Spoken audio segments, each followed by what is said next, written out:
Milli Hidrometeorologiya Xidmətindən verilən məlumata görə Bakıda və Abşeron yarımadasında yağış yağacağı, yarımadanın bəzi yerlərində qısa müddətli leysan xarakterli olacağı, şimşək çaxacağı ehtimalı var.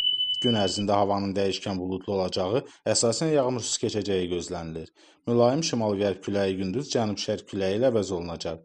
Havanın temperaturu gecə 15-18 dərəcə isti, gündüz 21-26 dərəcə isti olacaq.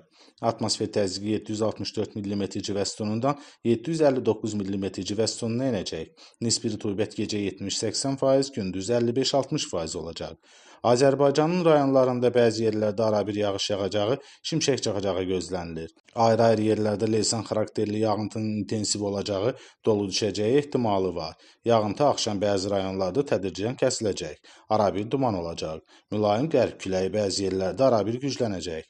Havanın temperaturu gecə 13-18 dərəcə isti, gündüz 22-27 dərəcə isti, dağlarda gecə 5-10 dərəcə isti, gündüz 12-17 dərəcə isti olacaq.